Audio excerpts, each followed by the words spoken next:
پھر انشاءاللہ. الحمدللہ رب العالمین والصلاة والسلام علی سید الانبیاء والمرسلین. اما بعد فاعوذ باللہ من الشیطان الرجیم. بسم اللہ الرحمن الرحیم. الصلاة والسلام علیک یا رسول اللہ. آواز بڑی کم ہے یار. وعلی آلک واصحابک یا حبیب اللہ. الصلاة والسلام علیک یا نبی اللہ. وعلى آلك وأصحابك يا خاتم النبيين. درود شریف کی فضیلت میں آتا ہے نبی پاک صلی اللہ علیہ وسلم ارشاد فرماتے ہیں قال رسول اللہ صلی اللہ علیہ وسلم من صلى علي في يوم 50 مرة صفحاته يوم القيامة او کما قال علیہ السلام. فرمانے آپ نبی رسول ہاشمی صلی اللہ علیہ وسلم جو مجھ پر دن میں 50 بار درود پاک پڑھے قیامت کے دن میں اسے ہاتھ ملاؤں گا. بڑی فضیلت ہے, بڑی برکت ہے. 50 مرتبہ درود پاک پڑھنے والے کو ایسی پیاری فضیلت ہے. یہاں پہ دنیا میں اگر دیکھیں نا کہ کوئی صدر سے ہاتھ ملائے, کوئی وزیر اعظم سے ملائے, کوئی بڑی ہستی سے ہاتھ ملا کہ یار میں اس سے ملاقات کر کے اور میں نے اس سے ملاقات کی اور میں نے اسے ہاتھ ملایا, اس نے مجھے گلے لگایا اور اس نے مجھے یہ. تو جہاں پر کائنات کے رہبر اور رہنما صلی اللہ علیہ وسلم بروز معاشر ہاتھ ملا دے ہمارے ساتھ تو بارے میں خیر ہی نہیں کریں انشاءاللہ. اللہ کرے ہمیں کثرت کے ساتھ درود و سلام پڑھتے رہنے کی توفیق عطا فرمائے. ایک مرتبہ سورہ برکت کے لیے باعث رحمت کے لیے حضور کے ساتھ ساری امت کے سارے صحابہ نے درود پاک پڑھے تھے. الصلوۃ والسلام علیک یا رسول اللہ وعلی آلک واصحابک یا حبیب اللہ. الصلوۃ والسلام علیک یا نبی اللہ وعلی آلک واصحابک یا خاتم النبیین. ابھی پچھلے دنوں ہمارے کزن ہیں وہ فوت ہوئے ہیں, ریاض صاحب, ریاض نقشبندی رحمۃ اللہ علیہ, اور ہمارے عرفان بٹ صاحب ہمارے مسجد کے نمازی ہیں, ان کے والد صاحب اشفاق بٹ صاحب فوت ہوئے ہیں. اور جتنے بھی اس ہفتے میں دنیا سب میں اللہ کریم ان سب کی بلا حساب مغفرت فرمائے. اللہ تبارک و تعالیٰ سب کی مغفرت فرمائے. قال اللہ تبارک و تعالیٰ فی القرآن الکریم, اللہ کریم قرآن پاک میں ارشاد فرماتا ہے وَإِذَا جَاءَكَ الَّذِينَ يُؤْمِنُونَ بِآيَاتِنَا فَقُلْ سَلَامٌ عَلَيْكُمْ كتب ربكم على نفسه الرحمة أنه من عمل منكم سوءا بجهالة ثم تاب من بعده وأصلح فإنه غفور رحيم. صدق الله العظيم وصدق رسوله النبي الكريم الأمين علیہ الصلوۃ والتسلیم. پارہ 7 سورہ الانعام کی آیت نمبر 54 کی تلاوت کرنے کی سعادت حاصل ہوئی ہے. آئیے ترجمہ اس کو سنتے ہیں. اور جب آپ کی بارگاہ میں وہ لوگ حاضر ہوں جو ہماری آیتوں پر ایمان لاتے ہیں ان سے فرماؤ تم پر سلام, تمہارے رب نے اپنے ذمہ کرم پر رحمت لازم کر دی. رحمت لازم کر دی ہے کہ تم میں سے جو کوئی نادانی سے کوئی برائی کر لے پھر اس کے بعد توبہ کر لے, برائی کر لے پھر اس کے بعد توبہ کرے اور اپنی اصلاح کر لے تو بے شک اللہ بخشنے والا مہربان ہے. اللہ کریم کتنا مہربان ہے. گناہ ہم کرتے ہیں پھر بھی معاف کرتا ہے. ہم گناہ پہ گناہ کرتے ہیں, خطاؤں پہ خطائیں کرتے ہیں, اس کو جو ہے نا وہ اس کے احکامات کو جو ہے وہ نہیں مانتے, لیکن پھر بھی ہم اس کی بات میں جھکتے سب گناہ معاف ہوتا ہے. یاد رکھیے بندہ جب نماز کی حالت میں آتا ہے, نماز پڑھنے کے لیے آتا ہے, اس کی گناہوں کی گٹری اس کی کاندھوں پہ رکھ دی جاتی ہے. جب رکوع سجود کرنے وہ گٹری گر جاتی ہے, سارے گناہ معاف. ایک نماز دوسری نماز, ایک جمعہ دوسرے جمعہ, ایک حج دوسرے حج, ایک رمضان دوسرے رمضان کے درمیان جتنے گناہ ہوتے ہیں اللہ تعالیٰ معاف فرما دیتا ہے. اب بندہ آئے تو صرف اس کی بات کرتے. دیکھیے کتنا پیارا اللہ فرمان جاری فرماتا ہے جو تم میں جو کوئی نادانی کرے, برائی کرے, نادانی سے برائی کرے پھر توبہ کرے اللہ تبارک و تعالیٰ اور اپنے اصلاح کرے, اللہ بخشنے والا مہربان. اللہ اکبر. پیارے میں اپنے اسلام بھائی, آج جمعہ المبارک کا مبارک دن ہے, بڑا پیارا دن ہے, برکتوں والا دن ہے. آج 30 تاریخ ہو گئی ہے, کل 30 ہو سکتی ہے. کل 30 ہو سکتی ہے یا یکم ہو سکتی ہے، جو بھی ہے، جو بھی ہے، یکم آئے 30 آئے، ہماری دن انشاءاللہ تعالی بڑی برکت والے دن آ رہے ہیں، بڑی رحمت والے دن۔ 29 ذی شریف، ذی الحرام، 1445 سنہ ہجری، بمطابق 7 جون 2024 جمعہ کا دن ہے، بڑی برکت والا دن ہے۔ پیارے محترم اسلام بھائی، 10 بابرکت دن آ رہے ہیں، 10 دن بابرکت۔ حدیث پاک میں آتا ہے سید شہوری رمضان وَأَعْظَمَهَا، حرمتاً ذو الحجہ، یعنی مہینوں کا سردار ماہ رمضان، اور حرمت و عزت کے اعتبار سے سب سے عظمت والا مہینہ ذو الحجۃ الحرام ہے۔ حضرت کعب الاحبار رضی اللہ عنہ فرماتے ہیں اللہ پاک نے زمانے کو اختیار فرمایا، اللہ پاک نے زمانے کو اختیار فرمایا، پس اللہ پاک کے ہاں سب سے محبوب زمانہ حرمت والے 4 مہینے ذوالقعدہ، ذوالحجہ، محرم اور رجب المرجب، ان مہینوں میں سے اللہ پاک کے ہاں سب سے زیادہ محبوب ذوالحجۃ الحرام ہے۔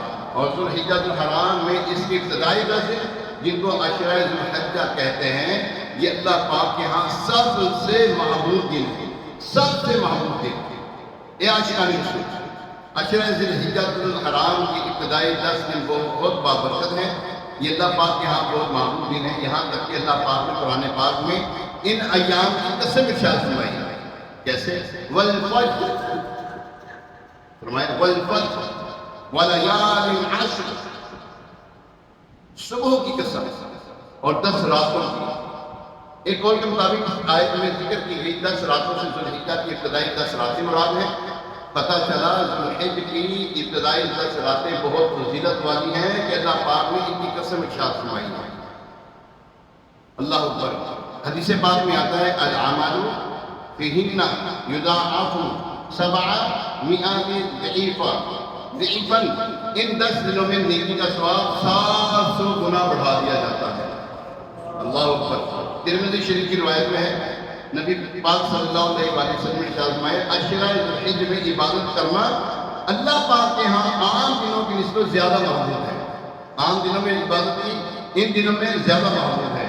پھر آگے جگہ ارشاد فرمایا ان دنوں میں ایک دن کا روزہ 1 سال کے روزوں کے برابر ہے۔ اللہ اکبر۔ اور ان دنوں کی ہر رات کا قیام یعنی جاگ کر عبادت کرنا شب قدر کے قیام کے برابر ہے، شب قدر کے قیام کے برابر۔ آگے شب قدر کے بارے میں کیا فرمایا؟ اِنَّا أَنزَلْنَاهُ فِي لَيْلَةِ الْقَدْرِ وَمَا أَدْرَاكَ مَا لَيْلَةُ الْقَدْرِ، فرمایا اس کے برابر ہے ان 10 راتوں کا قیام ہے۔ اللہ اکبر۔ ہر گھڑی رحمت بھری ہے اس کی۔ یہ عاشقان رسول، ذرا غور تو فرمائیے کیسے پیارے فضیلت والے دن ہیں، کیسی عظیم راتیں ہیں۔ ان دنوں میں ایک نیکی کا ثواب 700 گنا بڑھا دیا جاتا ہے۔ ان دنوں میں نیکی کرنا افضل نیکی ہے۔ ان دنوں میں ایک روزہ رکھنا 1 سال کے روزوں کے برابر ہے۔ ان دنوں کی راتوں میں قیام کرنا، راتوں کو جاگ کر عبادت کرنا شب قدر میں عبادت کرنے کے برابر۔ اللہ پاک ہمیں اس مبارک مہینے کی ان بابرکت دنوں کی خوب قدر کرنے کی، ان میں زیادہ سے زیادہ نیکیاں کرنے، تلاوت کرنے، ذکر و درود کرنے اور نوافل پڑھنے، دیگر نیکی کے کام کرنے کی توفیق عطا فرمائے۔ کہیں آمین۔ پیارے محترم اسلام، ابھی ہم نے ابتداءً پارہ 7 سورہ انعام کی آیت نمبر 54 سننے کی سعادت حاصل کی۔ بہت ایمان افروز آیت کریمہ ہے۔ وہ خوش نصیب جو رسول ذیشان صلی اللہ علیہ وسلم کی خدمت میں حاضر ہوتے ہیں۔ اس آیت مقدسہ میں ان خوش بختوں کو ملنے والے انعامات کا ذکر فرمایا گیا۔ حضور علیہ وسلم کی بارگاہ کی عطائیں نوازشیں تو بہت ہیں، اب تک ہیں۔ ذکر ایک بات بتاؤں آپ کا دل ہے نا جسم میں جھوم اٹھے گا انشاءاللہ۔ جس قوم کے اوپر عذاب ہے، جس قوم پر عذاب ہے، جس قوم پر عذاب ہے، کبھی بھی ان کے نبی کے ہوتے ہوئے نہیں آئے۔ ایسا کبھی بھی میں مثال کے طور پہ حضرت موسیٰ علیہ السلام کی قوم نے سرکشی کی فرعون نے، اچھا یہ بھی پانی کے اندر، موسیٰ علیہ السلام بھی بولو صحیح پانی کے اندر۔ جب موسیٰ علیہ السلام پانی سے نکلے نا جب پانی کراس کیا تو عذاب آ گیا. ہود علیہ السلام، عاد علیہ السلام، لوط علیہ السلام کی قوم کے بارے میں، حضرت لوط علیہ السلام کی قوم کے بارے میں کیا ہوا؟ جب انہوں نے سرکشی کی، نافرمانی کی، لواطت کے معاملات عام کر دیے، مرد مرد کے ساتھ ہم بستری کرتا ہے، استغفر اللہ، علیہ اللہ تعالیٰ. اللہ تبارک تعالیٰ کو یہ فعل سب سے ناپسندیدہ یہ فعل ہے. اللہ کریم نے ان کے اوپر پتھروں کا عذاب بھیجا، پتھروں کا عذاب. وہ کب ہوا؟ جب حضرت لوط علیہ السلام کو فرمایا آج یہاں سے تشریف لے جائیں، پیچھے مڑ کر نہیں دیکھنا، پیچھے مڑ کر نہیں دیکھنا.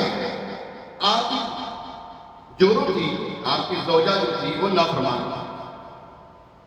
اس نے پیچھے مڑ کر جب عذاب کے پتھر برسائے جا رہے تھے، چیخو پکار بلند ہو رہی تھی، تو اس کی وہ جو عورت تھی اس نے پیچھے مڑ کر دیکھا، وائلہ نام تھا شاید، اس نے پیچھے مڑ کے دیکھا تو اللہ تعالیٰ نے اس کا نام کا پتھر بھی اس کو مارا، وہی بھی در کے قسم ہو گئی، عذاب کا شکار ہو گئی. جو بھی نبی، جس بھی نبی پر عذاب آیا نا، ان کی قوم پر، جس بھی نبی کی قوم پر عذاب آیا، ان کے ہوتے ہوئے نہیں آئے، ان کے ہوتے ہوئے بالکل نہیں آئے. ہم پر کیوں نہیں آ رہا؟ ہاں، ہم پر کیوں نہیں آ رہا؟ کون سا گناہ جو ہے جو پچھلی قومیں کیا کرتی تھی جو ہم میں موجود نہیں ہے؟ بتائیں نا کون سا گناہ ہے؟ نام تول میں کمی کرنا، ماں باپ کی نافرمانی کرنا، زنا کرنا، لواطت کے معاملات اللہ یا اللہ تعالیٰ، نہ جانے سود، یہ وہ جتنے بھی گناہ ہوتے پچھلی قوموں میں، اس قوم میں آپ سے اب جیسے عذاب ان کے اوپر آیا، ان میں کیوں نہیں آ رہا؟ ہمارے پر کیوں نہیں آ رہا؟ اس لیے نہیں آ رہا. اللہ سبحانہ تعالیٰ فرماتا ہے اے محبوب جب تک کہ تم ان میں موجود ہو ہم عذاب بھی بھیجیں گے. جب تک کہ تم ان میں موجود ہو، آپ صلی اللہ علیہ وسلم ان میں موجود ہیں، وَاعْلَمُوا، اللہ فرماتے ہیں اور جان لو کہ اللہ کا رسول تمہارے میں موجود ہے، اللہ کا رسول تمہارے میں موجود ہے، اس لیے عذاب نہیں آتا. یہ اللہ کا کرم ہے. آج جو عیب کسی پر نہیں کھلنے دیتے، حسن اللہ خان صاحب فرماتے نا، آج جو عیب کسی پر نہیں کھلنے دیتے، ارے کب وہ چاہیں گے کہ میری حشر میں رسوائی ہو؟ وگرنہ پہلے قوم عیب کرتی تھی نا، گناہ کرتی تھی، اس کے ماتھے پہ لکھ دیا جاتا تھا اس گھر کے والے نے، اس گھر کے رہنے والوں نے یہ گناہ کیا ہے، اس بندے نے یہ گناہ کیا ہے. ان کے دروازوں پہ لکھ دیا جاتا تھا، رات بھر ان کے گھر والوں نے یہ گناہ کیا، دروازوں پہ لکھ دیا جاتا تھا. ہمارے ایسا نہیں ہو رہا، ہمارے گناہوں کو چھپا دیا گیا، پوشیدہ کر دیا رسول اللہ صلی اللہ علیہ وسلم کی وجہ سے. یہ سرکار کے ساتھوں کا کرم ہے. اللہ اکبر. آدھا رحمۃ اللہ تعالیٰ لکھتے ہیں لا ورب العرش، جس کو جو ملا ان سے ملا. حضور صلی اللہ علیہ وسلم لا ورب العرش، جس کو جو ملا ان سے ملا. بڑھتی ہے کونین میں نعمت رسول اللہ. حضور علیہ السلام کی یہ نعمتیں عام ہیں ان کی امت کے اندر. حضور علیہ السلام ارشاد فرماتے ہیں انما انا قاسم واللہ یعطی، اور کما قال علیہ السلام، فرمایا میں بانٹنے والا ہوں اور اللہ پاک عطا فرمانے والا ہے. اسی حدیث پاک کی طرف اعلیٰ حضرت نے یہ شعر فرمایا اشارہ کرتے ہیں. یہ تو وہ نعمتیں جو ہر ایک کو مل رہی ہیں، مگر کہ بارگاہ رسالت صلی اللہ علیہ وسلم میں حاصل ہوتا ہے من زار قبری وجب له شفاعتی، اور کما قال علیہ السلام، جس نے میری قبر کی زیارت کی اس کے لیے میری شفاعت واجب ہو گئی، اس کے لیے میری شفاعت واجب ہو گئی. اللہ اکبر، اللہ اکبر. پیارے محترم اسلام بھائی، قرآن پاک میں اچھا یہ جو وہ عطائیں جو ظرف کے مطابق ملتی ہیں، جو جاتے ہیں جس ظرف کے ساتھ اس کو ملتا ہے. ابو بکر آئے صدیق اکبر بنا دیا، عمر آئے فاروق اعظم بنا دیا اپنے اپنے ظرف کے مطابق. عثمان غنی آئے ذو النورین بنا دیے گئے، حیدر کرار آئے شیر خدا بنا دیے گئے. جو کوئی آیا ان کے ظرف کے مطابق ان کو دیا. حضرت ابو ہریرہ رضی اللہ تعالیٰ عنہ ایک مرتبہ عرض کرتے ہیں یا رسول اللہ صلی اللہ علیہ وسلم، جو کچھ سنتا بھول جاتا ہوں، جو کچھ سنتا ہوں بھول جاتا ہوں. آپ کے ڈی سی بھی یاد کرنے کا بڑا شوق ہے، بھول جاتا ہوں. سرکار نے صلی اللہ علیہ وسلم چادر بچھاؤ، چادر بچھائی، حضور نے صلی اللہ علیہ وسلم یوں فرمایا، یوں کیا مٹھی ہے کچھ نہیں پتا ہے، لیکن جو کچھ ڈالا آج ہمارے سامنے ڈالا. فرماتے ہیں واللہ اللہ کی قسم، اللہ کی عزت و جلال کی قسم، اس کے بعد میری کوئی مجھ سے کوئی بات بھولتی نہیں تھی، کوئی بات بھولتی نہیں تھی. جو آیا ظرف لے کر کے اللہ اکبر. تو پیارے محترم اسلام بھائی، اللہ اکبر، جو انعامات رسول کریم صلی اللہ علیہ وسلم کی بارگاہ سے ملتے ہیں بھی عین یہی یہ اللہ کی عطا ہے، یہ کیا ہے؟ اللہ کی عطا ہے، ایسا اللہ کی عطا ہے۔ نہ بیٹھو ٹھیک بیٹھو، آپ اپنا صرف رکھیں اپنے ساتھ، بزرگ ہیں نا، بڑے لوگوں کے ان کی مناظروں کے حوالے سے جو ہے وہ سلوک کرنا چاہیے جسے پاتے ہیں۔ آج کی اسی آیت میں انعامات کے میں سے چند انعام کا جو ذکر ہوا، جس آیت کریمہ میں فرمایا وَإِذَا جَاءَكَ، اور جب آپ کی بارگاہ میں وہ لوگ حاضر ہوں، کون؟ الَّذِينَ يُؤْمِنُونَ بِآيَاتِنَا، جو ہماری آیتوں میں ایمان لاتے ہیں، یعنی آنے والا مومن ہو، کافر نہ ہو، عاشق رسول ہو، منافق نہ ہو، جس کے عقیدے سچے ہوں، نہ پیارے آقا علیہ السلام کا گستاخ ہو، نہ صحابہ کرام کا گستاخ ہو، نہ اولیاء کرام کی بے عزتی کرنے والا ہو، جتنے بھی اسلامی عقیدے ہیں سب کو ماننے والا ہو، جب وہ بارگاہ رسالت میں حاضر ہو تو کیا ملے گا؟ فَقُلْ، ان سے فرماؤ، یعنی یہ محبوب صلی اللہ علیہ وسلم جو بھی آپ کا سچا غلام آ جائے اس سے فرمانا ہے، کیا فرمانا ہے؟ سلام علیکم، تم پر سلام، تیرے میرے کا سلام نہیں ہے یہ جو خاموش ہو کے بیٹھے ہوئے آپ، جی ہاں، تیرے میرے کا سلام نہیں، یہ حضور اللہ اور اس کے رسول کا سلام ہے کہ تم کو سلام ہو، اللہ سلام فرما رہا ہے، حضور علیہ السلام سلام فرماتے ہیں، یہ پہلا انعام ہے۔ علماء کرام نے اس کے دو معنی بیان فرمائے، ایک تو یہ کہ پیارے آقا صلی اللہ علیہ وسلم آنے والے غلاموں کو سلام ارشاد فرما رہے ہیں۔ آپ جاتے ہیں مدینے؟ جانا ہے؟ ہاں بولو، پیچھے آواز نہیں آ رہی، تو ماشاءاللہ بڑی بات کر رہی ہے، کسی والے نہیں جانا ہے؟ اوپر والوں نے جانا کہ نہیں جانا؟ اوپر والے آپ اوپر والوں نے جانا ہے؟ چلو خیر، انہوں نے مرضی، ہم نے مدینے جانا ہے۔ آپ وہاں پہ پہنچتے سب سے پہلے سرکار کے سلام ارشاد فرماتے ہیں، جی ہاں، اب جہاں سے جائیں، جہاں سے ہم تو جنت البقیع سے جاتے ہیں، مجھے تو وہیں سے اچھا لگتا ہے، جب بھی حاضری وہیں سے ہوئی ہے۔ اچھا، جنت البقیع ہم کریں شریف ہے، جنت البقیع سے جائیں نا تو بیچ میں وہ دروازے لگے ہوئے، اب وہاں پہ کھڑے ہو جائیں، وہاں کھڑے ہو جائیں، السلام علیکم، سرکار نے ساتھ جی بھی تھوڑا ذوق کے ہو جائے، ساڈا ذوق کے ہو جائے، وہ تھوڑے سامنے کر کے تھی پڑ کے کٹن لگ پو سن، ہمارا ذوق اپنا ہے، تمہارا ذوق اپنا ہے۔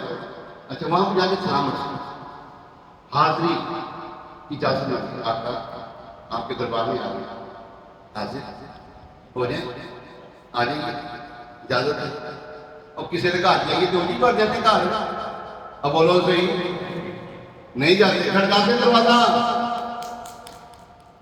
اندر والے پوچھے کون؟ جواب دیتے ہیں، ایک بھیکاری ہے کھڑا آپ کے دربار کے پاس، ایک بھیکار، اندر سے پوچھا نا، جواب آیا نا، سرکار نے فرمایا کون؟ ایک بھیکاری ہے کھڑا آپ کے دربار کے پاس، میں گناہگار گناہوں کے سوا کیا لاتا۔ اچھا، یہاں پہ دنیاوی طور پر ہم کسی کے گھر جاتے ہیں، ہاں بھی کی لے کے آئے، اب پوچھتے کہ نہیں، اپنے پوچھتے ہیں، ہاں بھی چچا کیا لے کر آئے ہو، مامو جان کیا لے کر آئے آپ، خالہ کچھ لے آئی سارے واسطے، ابو کچھ لے آئی ہیں، باجی کچھ لے آئے ہو، بھائی جی کچھ لے آئے ہو سارے واسطے۔ سرکار نے ساتھ پوچھن نا کی لے آئے میرے واسطے بھی، پوچھیں گے، پوچھتے ہیں ہم بھی کیا لے کر آئے، تجھے کی کہنا ہے؟ میں گناہگار گناہوں کے سوا کیا لاتا، نیکیاں ہوتی ہیں سرکار نیکوکار کے پاس۔ آقا میں کی لے کے آتا ہے، نیکیاں تو نیکا کون ہوندی، میں تو گناہگار، ਤੁਹਾਡਾ ਗੁਨਾਹਗਾਰ ਉਮਤੀ ਆਇਆ ਜੀ ਕੀ ਲੈ ਕੇ ਆਂਦਾ ਮੇਰੇ ਕੋਲ ਤੇ ਗੁਨਾਹ ਹੀ ਨੇ ਤੁਹਾਡੇ ਕੋਲ ਆਏ ਮਨ ਜ਼ਾਰਾ